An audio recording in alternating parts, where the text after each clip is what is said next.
नमस्कार, मैं डॉक्टर रजनीश कुमार आप सभी का एक बार फिर से हार्दिक स्वागत करता हूं।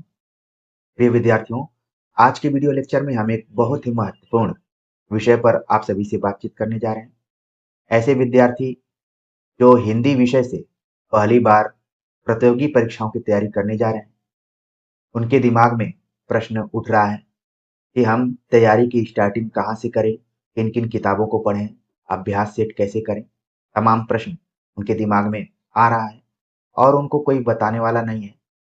तो ऐसे विद्यार्थियों के लिए आज की वीडियो काफ़ी उपयोगी होने वाली है और जिन भी किताबों के बारे में हम चर्चा करेंगे, वो सभी किताबें अनुभवों के आधार पर, प्रश्न पत्रों के आधार पर और जितने भी पाठ्यक्रम बने हुए हैं, चाहे वो सीबीटी के पाठ्यक्रम हों, यूजीसी नेट, प्रवक्ता परीक्षाओं के, यानी कि अलग-अलग हिंदी पट्टी के जितने भी प्रवक्ता परीक्षाएँ होती हैं, असिस्टेंट प्रोफ़ेसर, हिंदी पट्टी में होने वाले असिस्टेंट प्रोफ़ेसर परीक्षाओं के दृष्टिकोण से, वो कौन-सी बेसिक और बेस्ट किताबें हो सकती हैं, उनको लेकर हम आप सभी से चर्चा करेंगे और इस उम्मीद के साथ करेंगे कि जो चीज़ बताएँगे, उसको आप शब्दशः उसका पालन करते हुए आराम से पढ़ेंगे और फिर आप जिस स्टार्टिंग पॉइंट को लेकर भटक रहे हैं, वहाँ से आपकी प्रतियोगी यात्रा शुरू हो जाएगी।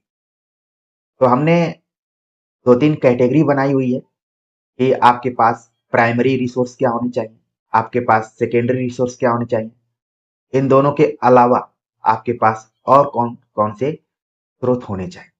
तो सबसे पहले हम बातचीत करेंगे कि आपके पास प्राथमिक स्रोत जिसको कि हम प्राइमरी रिसोर्स कह सकते हैं और साथ में आसानी से समझने के लिए मूल किताबों की जब हम बात करते हैं, तो उनको भी आप प्राथमिक स्रोत में मान सकते हैं। सबसे पहले हम हिंदी साहित्य का इतिहास के बारे में बातचीत करेंगे कि हिंदी साहित्य का इतिहास किन-किन आलोचकों या फिर लेखकों की पुस्तक आपके पास होनी चाहिए। सबसे पहले बात करेंगे हिंदी साहित्य का इतिहास, आचार्य रामचंद्र शुक्ल की पुस्तक आपके पास होनी चाहिए। हिंदी साहित्य उद्भव और विकास, आचार्य हजारी प्रसाद द्विवेदी। हिंदी साहित्य और संवेदना का विकास, रामस्वरूप चतुर्वेदी। हिंदी साहित्य का दूसरा इतिहास, बच्चन सिंह। हिंदी का गद्य साहित्य, रामचंद्र तिवारी। चिंतामणि भाग 1, रामचंद्र शुक्ल। निबंध नीलय या पाठ्यक्रम में लगे सभी निबंध। प्रिय विद्यार्थियों, चूंकि हमने एक से अधिक परीक्षाओं को इसमें शामिल किया हुआ है, तो आप देखेंगे कि हिंदी साहित्य का इतिहास सभी परीक्षाओं में कॉमन टॉपिक है। कोई ऐसा एग्जाम नहीं होगा जिसमें हिंदी साहित्य का इतिहास न पूछा जाए।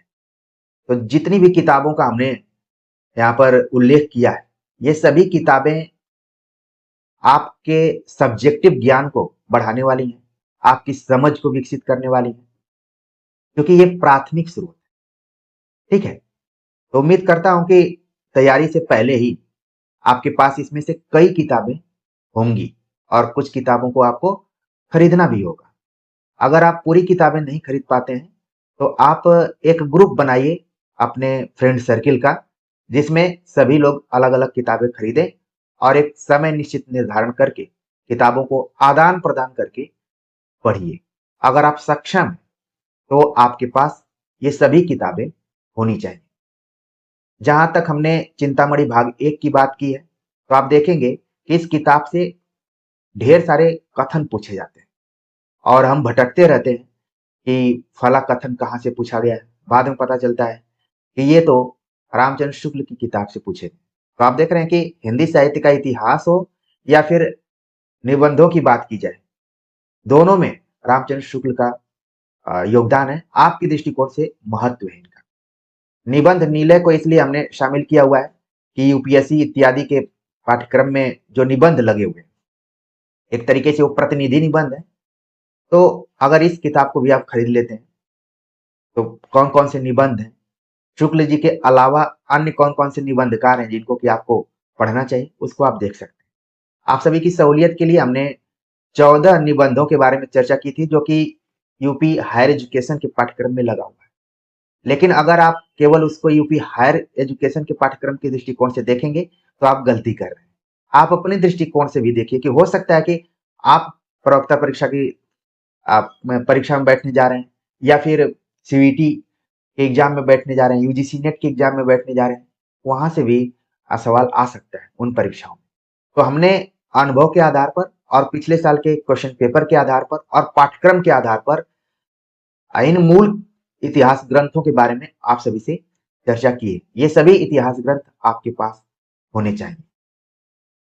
अगर हम इसी के दूसरे खंड में बात करें, भाषा, व्याकरण और काव्य शास्त्र की कौन कौन सी किताब होनी चाहिए, तो उसमें हिंदी भाषा का इतिहास भोलानाथ तिवारी की पुस्तक, प्रयोजन मूलक हिंदी विनोद गोदरे, भारतीय एवं पाश्चात्य काव्य शास्त्र तथा आलोचना योगेंद्र प्रताप सिंह, हिंदी व्याकरण कामता प्रसाद गुरु, आधुनिक हिंदी व्याकरण और रचना वासुदेव नंदन प्रसाद, हिंदी शब्द अर्थ और प्रयोग हरदेव बाहरी। अगर आप अपनी भाषा, व्याकरण या काव्य शास्त्र के पोर्शन को मजबूत करना चाहते हैं, और मजबूत करना ही पड़ेगा अगर आप कंपटीशन में जा रहे हैं, लीड करना है, पीडीएफ चयनित पीडीएफ में आपको आना है, तो इसी तरीके से पढ़ना होगा, इन किताबों को पढ़ना होगा। मान लीजिए हमने 3 व्याकरण की किताबों का नाम यहाँ पर लिया हुआ है, कोई जरूरी नहीं है कि तीनों व्याकरण की किताब आप खरीद लें।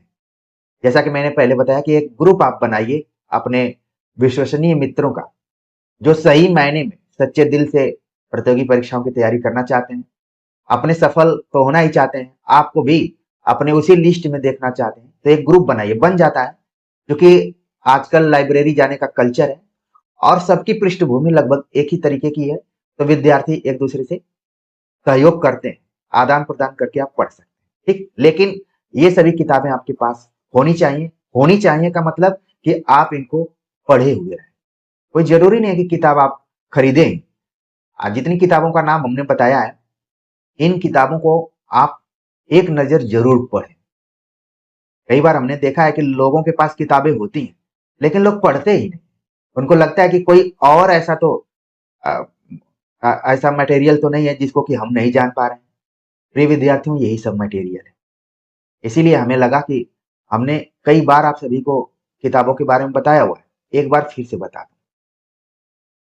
अगर हम द्वितीयक स्रोत के बारे में बातचीत करें, तो हिंदी भाषा एवं साहित्य का वस्तुनिष्ठ इतिहास सरस्वती गोविंद पांडे, जो कि वन लाइनर पुस्तक है। इससे आप तथ्यों को याद कर सकते हैं, एक नोट्स के रूप में इसको देख सकते हैं। ठीक है। दूसरी पुस्तक है आचार्य रामचंद्र शुक्ल कृत हिंदी साहित्य का इतिहास वस्तुनिष्ठ संकलन, रजनीश कुमार यादव की, यानी कि हमने इस पुस्तक को लिखा हुआ है और उम्मीद करते हैं कि तमाम विद्यार्थियों के पास ये पुस्तक होगी। जिनके पास नहीं है वो निश्चित तौर पर इसको देखने का प्रयास करें। ठीक है। सामान्य हिंदी व्याकरण के दृष्टिकोण से राजपाल सिंह की पुस्तक यूनिवर्सल पब्लिकेशन से आती है, उसको आप देख सकते हैं। तो ये द्वितीयक स्रोत है। कई बार देखने में आता है कि जिन प्राथमिक स्रोतों के बारे में हमने चर्चा की, विद्यार्थी इनसे बहुत दूर भागते हैं, लेकिन जैसे ही प्रश्न पत्र होता है और कठिन प्रश्न उनके गलत हो जाते हैं, या फिर जो उनके लिए नए प्रश्न होते हैं, तब वो किताब खोजना शुरू करते हैं। नहीं तो अमूमन इन्हीं द्वितीयक स्रोतों से ही कई विद्यार्थी तो चयनित भी हो गए होंगे। उनसे आप पूछेंगे कि कौन कौन सी किताब पढ़ें, तो यही एक दो किताबों का नाम बताएंगे। लेकिन अपनी जानकारी के लिए और बदलते हुए पैटर्न की दृष्टिकोण से प्राथमिक स्रोत और द्वितीयक स्रोत दोनों को आपको ध्यान में रखना है।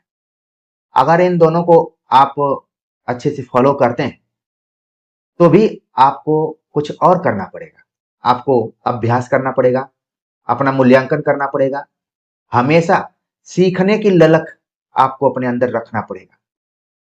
आपको उसी असाध्य बीड़ा के प्रियंवद की तरह आपको एक साधक के रूप में, एक शिष्य के रूप में, एक शोधक के रूप में अपने को बना के रखना पड़ेगा। आप जानते ही हैं कि तैयारी कभी पूरी नहीं होती है, हमेशा अधूरी ही लगती है।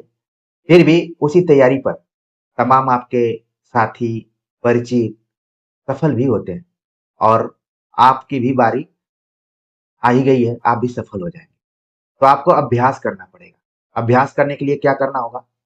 जिस भी परीक्षा की आप तैयारी कर रहे हैं, पिछले साल के क्वेश्चन पेपर को, जो क्वेश्चन बैंक आते हैं, अलग अलग पब्लिकेशन के ढेर सारे क्वेश्चन बैंक आते हैं, तो किसी एक का नाम बताना थोड़ा कठिन है। लेकिन आप जाइए शॉप पर, तो देखिए कि जिसमें व्याख्या इत्यादि, आंसर इत्यादि ठीक से दिए गए हैं, उन किताबों को खरीदिए। लोकप्रिय अगर हम पिछले साल के क्वेश्चन पेपर्स की किसी पब्लिकेशन की बात करें, तो यूथ का नाम यहाँ पर ले सकता हूँ, उसको आप देख सकते हैं। इसके अलावा जब आपने अनुराग हिंदी एकेडमी से अपने संबंध को जोड़ लिया है, तो यहाँ जो भी मार्गदर्शन दिया जाता है, जो भी बातें बताई जाती हैं, उसको समर्पण और अनुशासन के साथ उसका पालन कीजिए। जिन भी परीक्षाओं की हमने चर्चा की, सीवीटी, यूजीसी नेट, प्रवक्ता, असिस्टेंट प्रोफेसर, कोई ऐसी परीक्षा से संबंधित सामग्री यहाँ नहीं है जो आपको न मिले। सभी सामग्रियां उपलब्ध हैं, बस आपको प्लेलिस्ट देखकर उसके अनुसार पढ़ना है। चाहे व्याकरण की बात करें, भाषा की बात करें, साहित्य इतिहास ग्रंथों की बात करें, सभी कुछ यहाँ पर उपलब्ध है। हाँ, आपके मनोबल को बढ़ाने के लिए हर बार जब भी परीक्षाएं होती हैं, तो संबंधित नोट्स, उपयोगी अभ्यास प्रश्न पत्र या फिर जो भी आपके लिए जरूरी, उसको लेकर हम आप सभी से चर्चा करते हैं। तो इसलिए आप लगातार जुड़े रहिए और इन किताबों को अपने पास जरूर रखिए। तो अगर आप स्टार्टिंग को लेकर परेशान थे, तो मन को संयमित करते हुए बुक शॉप पर जाइए। जो जो किताबें आपके पास नहीं है, उनको अपने पास रखिए, खरीदिए। इसके बाद एक टाइम टेबल बनाइए और फिर उसके आधार पर धीरे धीरे पढ़िए। हो सकता है कि मूल किताबों को पढ़ते समय आपके अंदर बोरियत आए, बेचैनी आए, आपको किसी की भाषा क्लिष्ट लगे या फिर लगे कि पता नहीं इन सबको पढ़कर मैं क्या करूंगा। लेकिन थोड़ा सा वक्त दीजिए, क्योंकि जो आप सेकेंडरी सोर्स पढ़ रहे हैं, द्वितीयक स्रोत पढ़ रहे हैं, वो इन्हीं मूल किताबों पर आधारित है। ऐसा नहीं है कि कोई अपने से उसको लिखा हुआ है। चाहे अपनी खुद पुस्तक की हम बात करें, तो उसका आधार कौन कौन सी पुस्तक है आप अच्छे से जानते हैं। ठीक है, तो उम्मीद करते हैं कि स्टार्टिंग के साथ ही आप सक्सेस तक पहुंचेंगे और आपकी यात्रा बहुत अच्छी रहेगी। तो प्रिय विद्यार्थियों, आज के वीडियो लेक्चर को लेकर या मार्गदर्शन को लेकर आप सभी के कमेंट का हमें इंतजार रहेगा। जाते जाते एक सिफारिश मैं करूंगा, गुजारिश भी करूंगा कि अगर इस चैनल से आप एक बार जुड़ गए, तो आजीवन जुड़े रहिए। बीच में इसको लेफ्ट करना या फिर अनसब्सक्राइब करने की आप कोशिश मत कीजिए, क्योंकि उससे कोई फायदा नहीं होगा। आप जुड़े हुए हैं तो सफलता जरूर मिलेगी। अगर सफल हो जाते हैं, तो कम से कम 10 लोगों को इस चैनल के बारे में जरूर बताइए। उम्मीद करते हैं कि आप लोग ऐसा कर ही रहे होंगे, क्योंकि आपके सहयोग से ही इस चैनल की प्रगति होगी, उन्नति होगी और लोग इसके बारे में जानेंगे। तो ये हमारी गुजारिश रही। मिलते हैं एक नए टॉपिक के साथ, तब तक के लिए नमस्कार।